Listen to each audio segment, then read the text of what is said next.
Hello friends, welcome to Harish land. அனைவருக்கும் வணக்கம். நீண்ட நாட்களுக்கு பிறகு உங்கள் ஹரி பிரகாஷ்.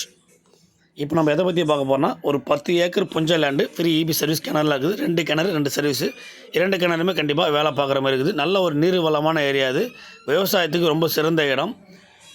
நம்ம லேண்டுக்கு பக்கத்துலேயே ஒரு 15 ஏக்கர் வாங்கி ஃபார்ம் ஹவுஸ் பண்ணியிருக்காங்க, வேலி போட்டிருக்காங்க. நல்ல ஒரு நீர் வளமான ஒரு பெரிய கிணறு விட்டிருக்காங்க அந்த லேண்டில். நம்ம லேண்டில் நல்ல ஒரு நீர் வளம் கண்டிப்பாக இருக்குது. இது கரெக்டாக எங்கே இருக்குதுன்னு பார்த்தோன்னா, சென்னை டு திருச்சி ஹைவேலேருந்து கரெக்டாக ஒரு 5வது கிலோமீட்டர் அந்த சைட் நம்ம அமைஞ்சிருக்குது. நமக்கு தார் ரோட்லேருந்து மண்பாதை தாங்க நம்ம ரோடு. ஒரு 30 மீட்டர் மண்பாதை உள்ளே வரணும். தார் ரோட்லேருந்து வில்லேஜ் பக்கத்திலே இருக்குது. நல்ல ஒரு லேண்டு, யாரும் மிஸ் பண்ணாதீங்க. விவசாயத்துக்கு ரொம்ப ரொம்ப சிறந்த இடம் இது. இப்போ நம்ம லேண்டில் என்னென்ன பண்ணிடுறாங்கன்னா, நமக்கு இந்த 10 ஏக்கரும் எள்ளு போட்டிருக்காங்க. ஃபுல்லாக எள்ளு தான் போட்டிருக்காங்க இந்த 10 ஏக்கருக்கும். நம்ம லேண்டு பக்கத்து லேண்டு பாருங்கள். இந்த கிணறு பெரிய கிணறுங்க. நல்ல கிணறு, நல்லா பெருசாக விட்டுருக்காங்க. நல்ல ஒரு நீர் வளம் இருக்குது. கண்டிப்பாக இந்த நம்ம நிலம் வாங்கும்போது கண்டிப்பாக இந்த மாதிரி கிணறு ரெடி பண்ணிட்டா நல்ல விவசாயத்துக்கு ஒரு சிறந்த நீர் வளமான இடமா கண்டிப்பாக இது அமையும். தேவைன்றவங்க நம்பருக்கு கூப்பிடுங்க. நன்றி, வணக்கம்.